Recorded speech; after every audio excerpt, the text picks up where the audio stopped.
지난 주일까지 첫날 창조만 보았습니다. 오늘은 다섯째 날, 여섯째 날 창조에 집중하겠습니다. 먼저 첫 4일을 요약하겠습니다. 하나님은 천지와 만물과 인간을 창조하십니다. 나누고 채우는 것이 대원리라고 했습니다. 하나님은 나누어진 영역에다가 만물을 만드시고 거기에 두셨습니다. 식물을 땅에, 광명체는 하늘에, 새는 공중에, 물고기는 바다에서 만들어 두셨습니다. 각 피조물은 자기 영역에서 자기 존재를 누리게 됩니다. 인간은 창조의 중심, 창조의 목적, 창조의 정점입니다. 하나님은 인간 때문에 인간을 위해 만물을 만드셨습니다. 아무 부족한 것이 없으신 분이 인간을 만드셔서 인간을 통해 기쁨 얻기로 하셨던 것입니다. 첫 4일의 창조를 요약해 보겠습니다. 첫날 하나님은 천지와 빛을 만드셨습니다. 생명의 중요한 3요소, 빛, 땅, 물이 다 첫날에 생겼습니다. 빛과 어둠을 하나님은 나누십니다. 빛을 낮이라 부르시고 어둠을 밤이라 부르십니다. 둘째 날에 하나님은 궁창 위의 물과 궁창 아래의 물로 나누십니다. 그리고 궁창을 하늘이라 부르십니다. 셋째 날에는 물과 땅을 나누신 후에 식물을 만들어 땅에 채우십니다. 하나님이 산과 골짜기를 만드십니다. 즉 어떤 곳은 높이고 어떤 곳은 낮추어 땅 전체를 덮고 있던 물이 낮은 곳으로 가게 하시고 물이 없는 곳은 땅이 되게 하셨는데 그곳 마른 땅에 하나님이 식물을 종류대로 만드셨습니다. 종류대로 창조된 것이 하나님 보시기에 좋았습니다. 종류대로는 다양하게와 뚜렷하게를 의미합니다. 예를 들면 세상에 과일이 사과밖에 없었다고 가정한다면 그것을 좋다고 할 수 없을 것입니다.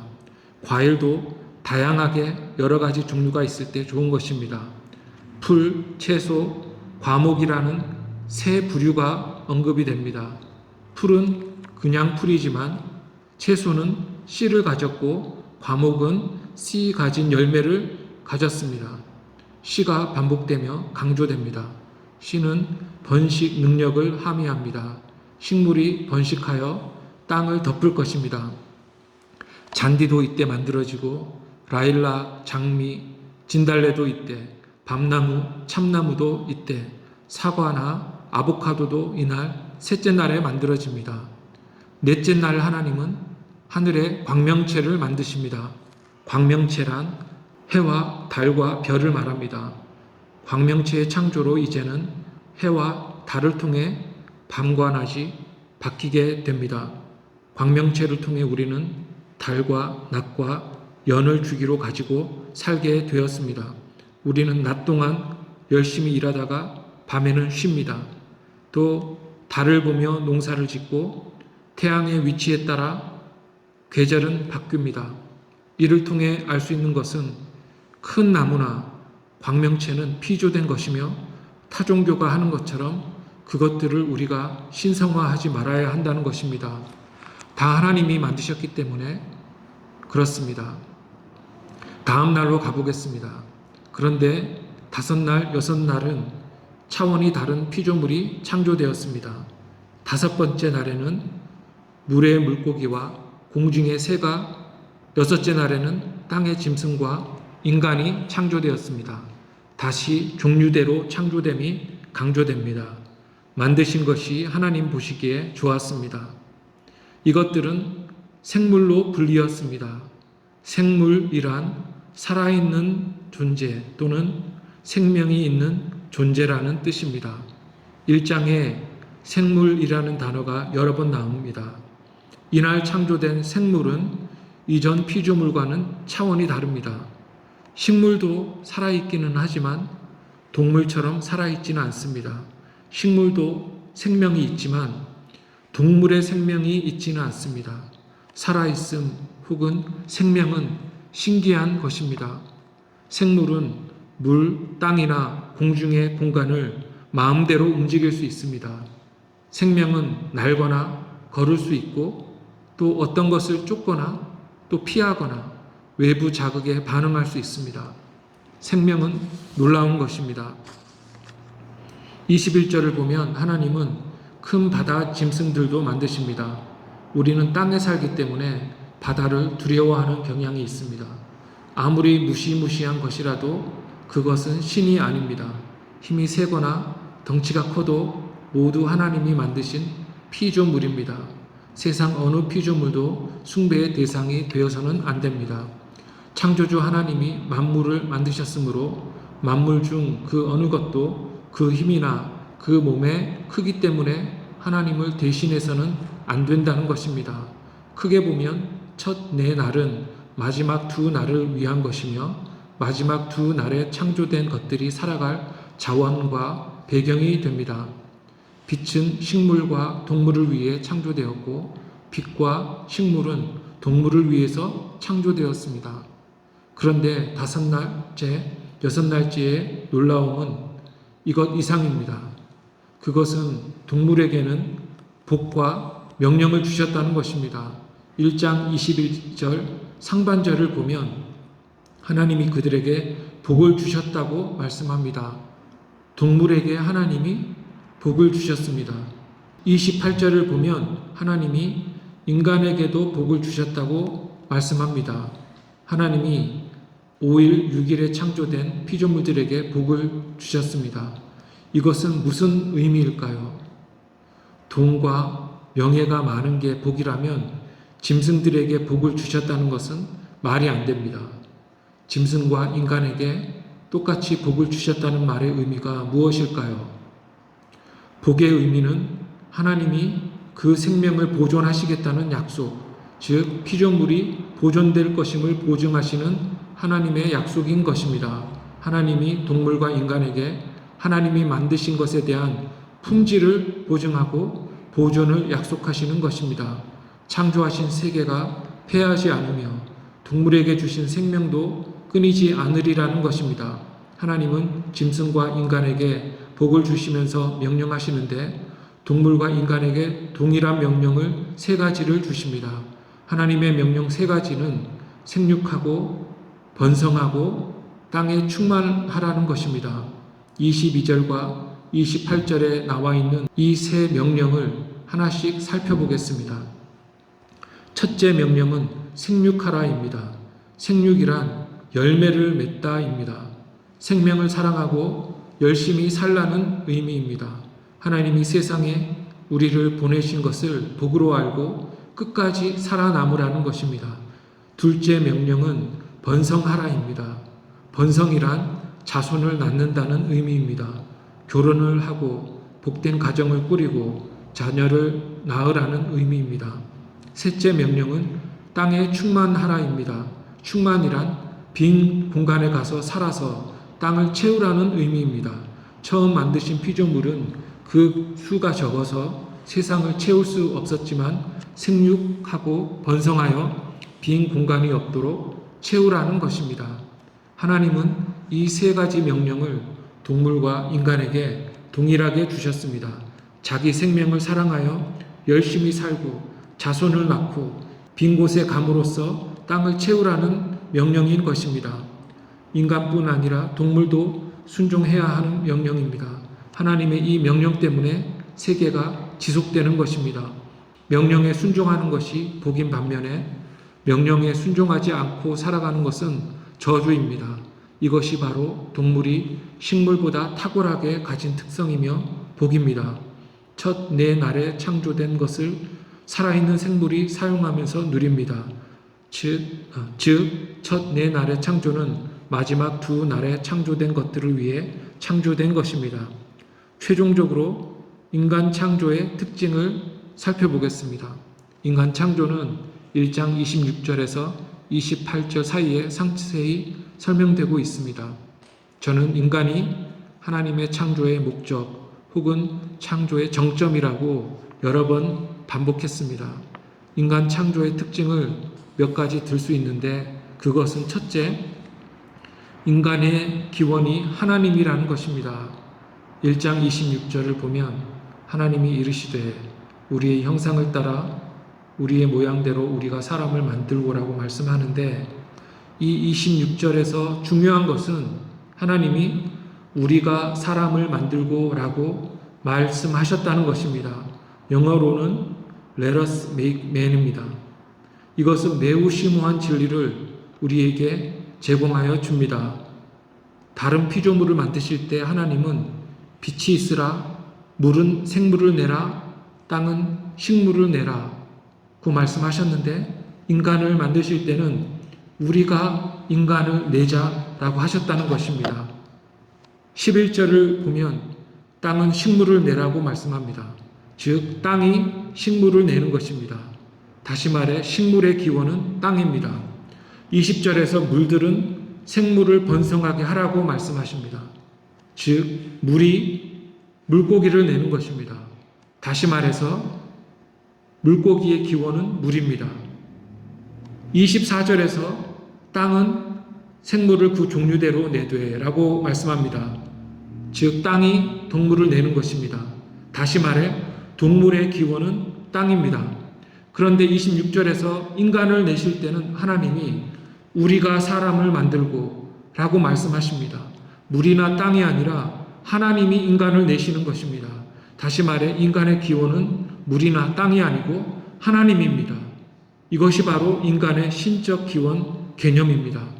다른 생물들의 경우 땅이나 물이 식물이나 동물을 내지만 인간의 경우 하나님이 인간을 내신다는 것입니다. 다른 말로 하면 식물은 땅에서 오고 물고기는 물에서 오고 짐승들은 땅에서 오지만 인간은 하나님에게서 왔다는 것입니다. 인간이 이 세상에 태어날 때는 물고기나 짐승처럼 물이나 땅이 내는 것이 아니라 하나님이 한 사람 한 사람을 세상으로 내어 보내신다는 것입니다.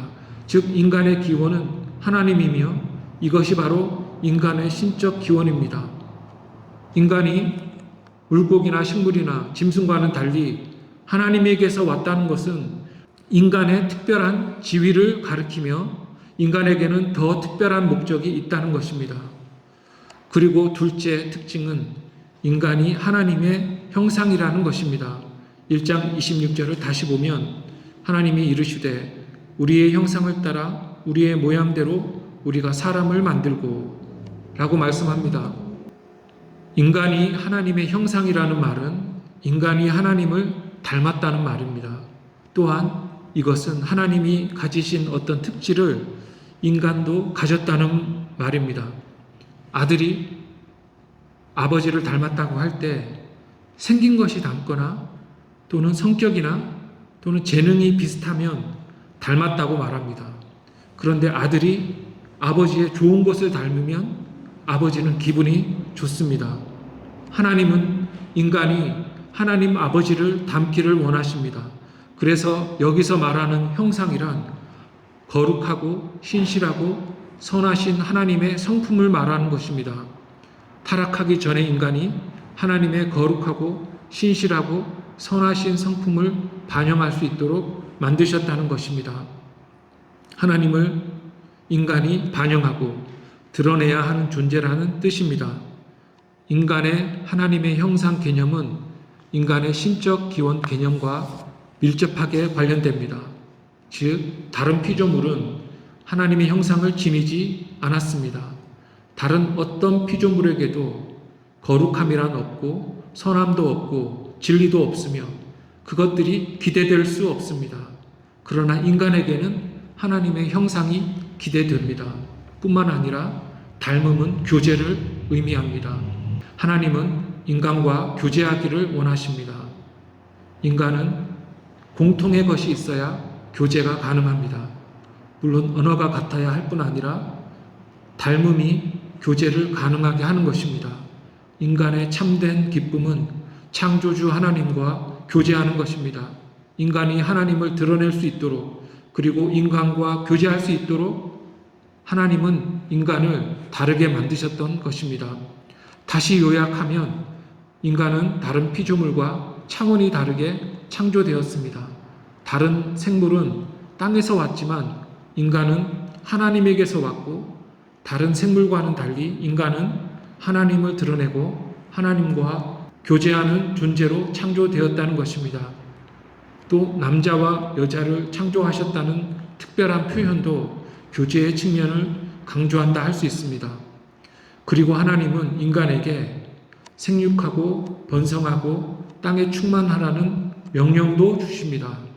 1장 28절을 보면 하나님이 그들에게 복을 주시며 하나님이 그들에게 이르시되 생육하고 번성하여 땅에 충만하라. 땅을 정복하라. 바다의 물고기와 하늘의 새와 땅에 움직이는 모든 생물을 다스리라 하시니라고 말씀합니다.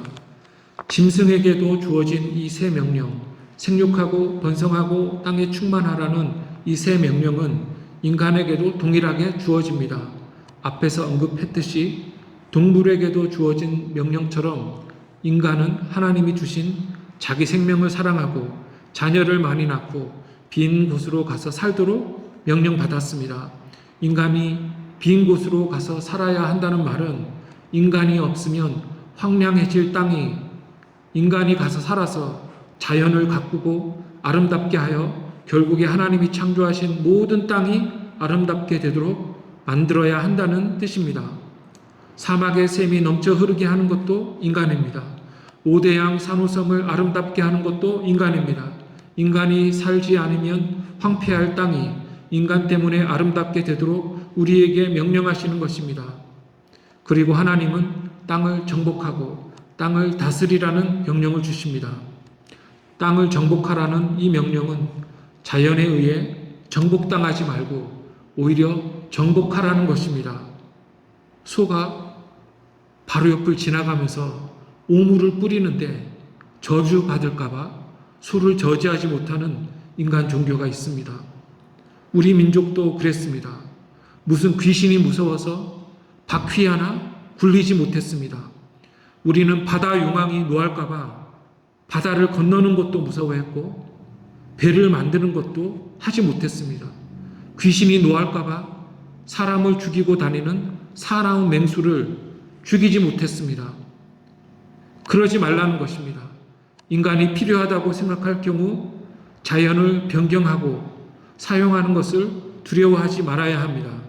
바다도 건너고 우리를 죽이려고 하는 맹수도 죽이는 것, 그것을 두려워하지 말라는 것입니다. 그리고 하나님은 땅을 다스리라고 명령하십니다.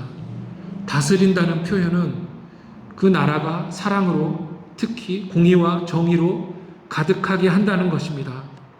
인간이 세상을 잘 다스려서 하나님이 창조하신 온 세상이 사랑과 공의와 정의로 가득하도록 해야 한다는 것입니다.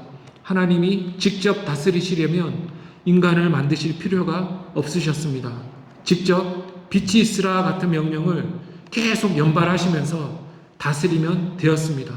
그러나 하나님은 그렇게 하지 않으시고 인간으로 하여금 하나님이 만드신 세상을 다스리게 하신 것입니다. 이것이 바로 인간을 통한 하나님의 간접 통치인 것입니다. 7일 창조를 완성하신 후에 인간에게 피조 세계 전체를 맡기셔서 정복하고 다스려 사랑과 공의와 정의가 가득하게 하라는 명령인 것입니다. 다른 피조물은 그렇게 할 수 없습니다. 다른 피조물은 인간을 위해 창조되었으며 인간은 그것들을 사용하여 다스려야 했기 때문입니다. 즉 하나님이 만드신 세상을 인간이 대신 가꾸어 아름답게 만드는 것이 하나님의 명령이었습니다. 이제 말씀을 맺겠습니다.